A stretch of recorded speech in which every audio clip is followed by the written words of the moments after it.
Liz Thompson, that was brilliant. And now we've got David Raymond Conroy, and he's going to read us a short story. It's going to take 10 to 15 minutes.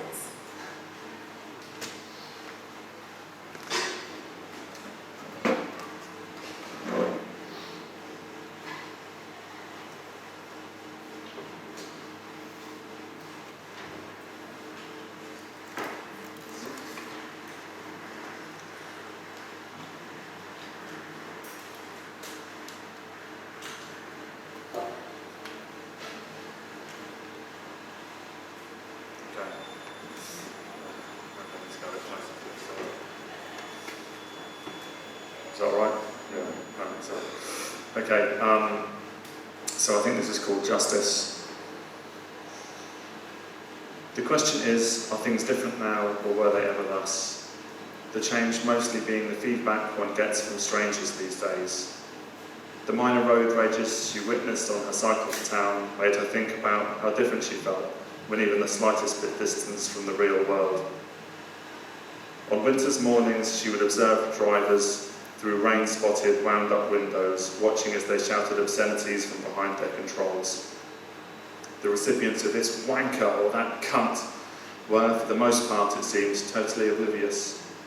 She knew these expletives did more than shape mouths. They were actual emitted sounds, but the door seals and road noise meant that nothing would be heard outside of their cocoons, not even by her, right alongside, waiting for the lights to change. She'd always let them pull off first, for safety's sake. She enjoyed it when she saw from the car in front a hand casually raised in apology perhaps, or an ironic thank you, for that horn held just long enough to say, in no uncertain terms, fuck you. She'd never been very good at acting high and mighty, despite trying whenever she felt on the back foot socially. She watched pop songs sung and noses picked, and thought about how it was that these people could act as if no one could see them, as they sat there, beeping and shouting and pointing, telling all the world the things it was doing wrong, yelping, I am here, I have rights. In the evening she would probably cook. All her food was vaguely connected to the handful of dishes she had learned when she was really into cooking for that year or so after recovery. They had morphed, though, towards the centre, as it were, and now all contained the same repetitive list of vegetables, bought on autopilot and coerced to kind of semi-resemble traditional fare from the usual countries. Occasionally, standing in the kitchen and with a desire to break this monotony, she'd Google 2 or 3 random ingredients to see if inspiration might strike. Leek caper potato recipe, pepper rice butter bean recipe, cauliflower tomato recipe minus cheese. The suggestions would then be combined and improvised around so as to uncannily resemble something she already knew how to make. They didn't have a table. They had a bit of plywood on some boxes at the foot of their beds with their nice chairs, which waited for a nice house. She had draped a piece of linen over the wood to make the place more homely. Sometimes she'd put a candlelight or some flowers. This was surprisingly effective, but the unstableness of the whole box/wood situation meant that the relief brought on by the veneer of an almost normal existence was severely undermined by the possibility of fire or spilled wax or broken glass or water on innumerable charges. She wished they had a television to be flicked on and stared at, regardless of what was showing. Instead, they'd choose something on the laptop. It took forever, this decision. Plate on floor, computer on lap, food getting cold. They probably wouldn't watch a film. They'd watch a TV show about design or cookery, most likely, and she'd wish she was somewhere else. She'd go and microwave her dinner. He didn't need to pause. Jay would wash up and tidy and then potter about while she'd go online. She'd been working on some project since before they'd met, and she was sure that he didn't know remotely what it was that she was doing, or quite how it was connected to her whole clothes thing. There was never any apparent outcome or result of any kind. She never showed him anything and rarely talked about it, other than the odd time, if she'd had a drink, when she'd talk about fairness and justice, about giving people what they want, and how that would show them. Which makes it sound exciting, potentially villainous even, but then she'd find herself talking about marketing and social media and holding a mirror up. Inevitably, though, he was much more drunk than she was, and he'd forget about it all in the morning, consumed by his own paranoias. Basically, all he could see was that she spent a lot of time on forums and Instagram looking at her analytics and checking out the identities of the people who followed her or friended her or whatever. She didn't understand his anger, which erupted whenever she tried to talk about how she found this information to be nothing but an unending wellspring of disappointment. Whilst at university, her mum had given her an allowance and her dad had paid her rent. She collected glasses in a club for a couple of months in her second year. At the time, she was into the music and thought it might be kind of fun or okay, but one week she just couldn't go back. It wasn't the getting hassled that bothered her so much as the way that most people didn't even see you. You were just some object in their way, or something stealing that last lukewarm sip. Well, it was that, together with the getting hassled. For a while after that job, when she needed money, she would sell off her belongings. She didn't use any, she would sell off her belongings, things she didn't use anymore, things that no longer chimed with who she wanted to be. That was how it all started. She felt she knew what people wanted. She prided herself on her ability to be ahead of fashion, which is to say that she was, in fact, not ahead at all, but absolutely bang on trend. She bought clothes from charity shops and resold them on eBay. Eventually, she had 4 different eBay seller identities running simultaneously, attached to different bank accounts. Initially, these different seller IDs were invented to avoid eBay flagging her as a business. She already had the bank account set up with different iterations of her surname. Dad, Mum-Dad, Mum, and finally, Dad-Mum. The accounts had been set up throughout her teenage years, and most of them had lingered more or less empty until this opportunity. She was committed to what she was doing. She did things properly. Every day she would shop from 12 until she had covered the area she always covered on that particular day. She would eat her lunch in a park near wherever she was at 2 o'clock, by which time the lunchtime crowds of office workers would have dispersed. She always made her own pack-up. If she was meeting someone during the day and they suggested lunch, she would always agree, but upon arrival would say that actually she'd had a huge late breakfast and was still stuffed and couldn't possibly, and it turned out, another stroke of bad luck. She also had things to eat anyway, leftovers, which needed to be finished off. But they should go ahead. Honestly, it was totally fine, her fault. She would then watch them eat, finding it slightly repulsive and slightly repulsed at her own repulsion. If they were to meet over coffee, she would have a herbal tea, probably mint. If the meeting ran on and more things were ordered, she would ask for just more hot water.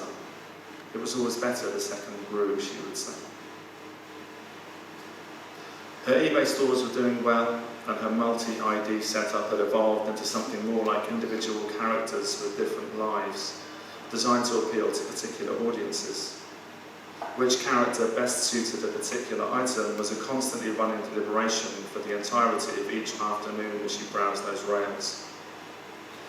Each of her sellers now had hundreds of followers, and to further boost traffic, she would employ some other pseudonym to post links to the more interesting items in the for sale section of various fashion forums, always with a comment like, "I wish I hadn't already overspent this month," or "I just bought one of these on Portobello Road for too much," unhappy face. Occasionally, the links would be posted by other members, eBay trawlers, along with comments like, "This is cool," or "Original sports goth." When this happened, she would think that she didn't understand real people. When she shopped, she no longer went just by brand. In fact, she primarily went by silhouette. In the listing, she would name all of the things that it was like but wasn't. A byproduct of this silhouette-based purchasing and reselling business was that she had started to photograph herself in the clothes by way of illustration. She only did this if the items looked good on her. Otherwise, she would hang them on a small hook Jay had put up on the bit of free wall opposite the window in their room. She had painted this section using a blend of Farrow & Ball's lightest neutrals, an amalgamation of various sample pots obtained for free when pretending to be an interior designer in a fancy kitchen shop late one Wednesday on her afternoon in the nicest bit of town. Each seller used a different type of hanger. This was important. Details. She enjoyed the modelling actually, the dressing up, the deliberation, how abstract she would become to herself in these moments. She was careful never to upload photographs that showed her face. Eventually, each image ended precisely at the same mid-throat point. After a while, she had got so practiced at the art of posing and positioning that she no longer had to use the computer to crop off the head after the fact. With certain items, she wouldn't wear a bra. She thought the degree of nipple show-through illustrated numerous qualities in a garment particularly well. The weight of her fabric, its cleanliness, its hang. Sometimes she would deliberately make her nipples a little hard for a shot. Just a pinch, nothing crazy. She had a rule, no colour, just shape. She knew that it made the images contain within them some hint of sex, and though she had no way of being certain, she was sure that this increased auction results. She would keep an eye on the things she had up for sale and would often check to see who the highest bidder was at any one time, in order to understand her market, where they were from, what else they had bought recently. She noticed sometimes men would bid on things. Occasionally they won. This would generally mean that she would also receive a message inquiring something like, will this fit, or will she like this? She would always answer, totally, or definitely. She thought it was stupid that they would message her after they had already won the item. But then it was too late. Bidding was a legal contract. Telling them that what they wanted to hear was the best thing that she could do in this situation. She would not be held to blame. Another auction ended. A vintage directional 90s white dress like Aaliyah, like Miyake. The winner messaged her. It was his first eBay purchase and he didn't have PayPal yet. He lived in the part of the city indicated in her seller profile. Could he come and pick it up? She felt uncomfortable about this. It wasn't that it seemed weird or dangerous. She realised that she didn't want him to see her or her home, what kind of life she lived, who she really was.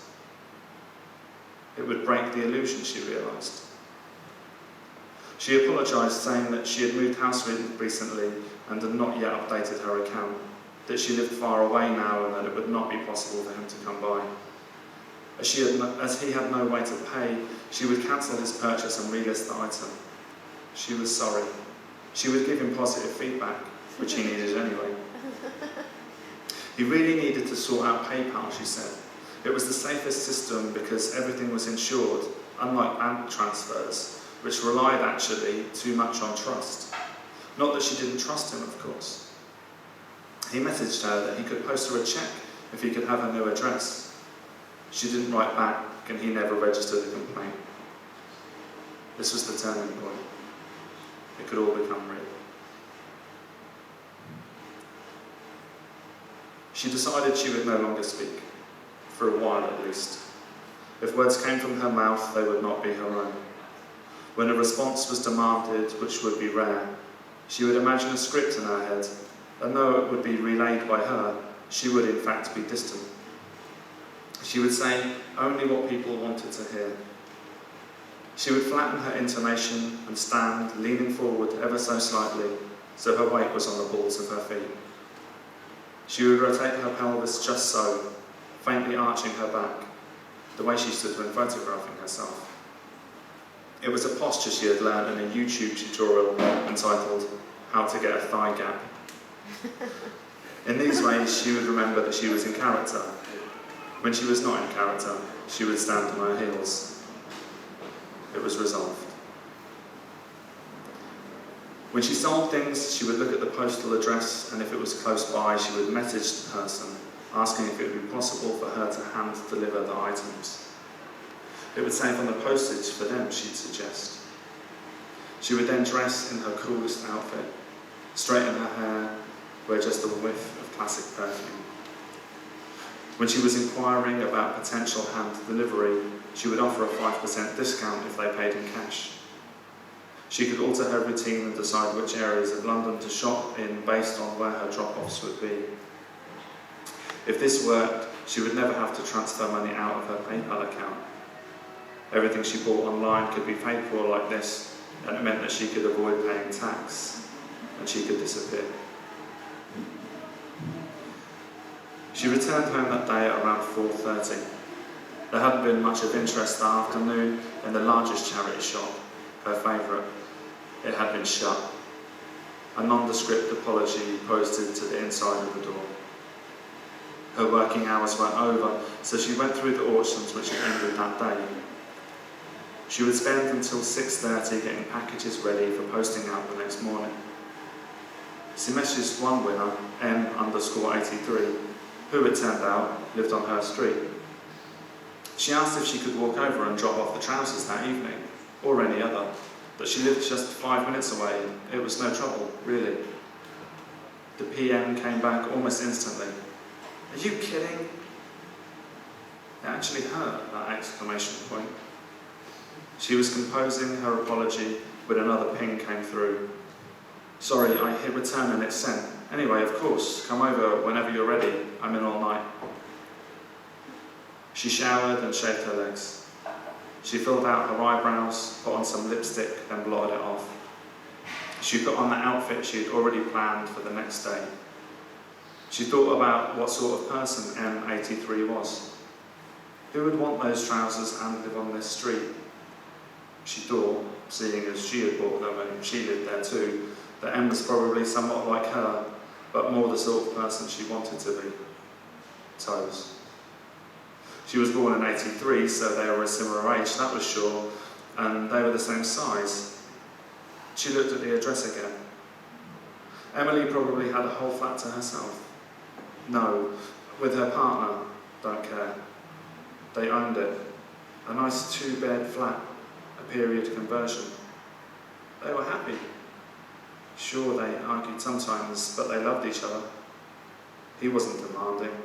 He was ambitious but stable. Em was beautiful and well-maintained, but in that effortless way. She had that magical ease and style about her. She came from such a nice family. Comfortable, interesting, supportive, loving. She was happy. They would be friends. As she walked out the door, she thought about the chairs and Jay and their plans, about what she wanted to do and what it would cost. She thought about those lunch dates with friends and how every time she would repeat the same lies and no one ever said anything. She made her face relax into a neutral expression. She thought about the term collateral damage.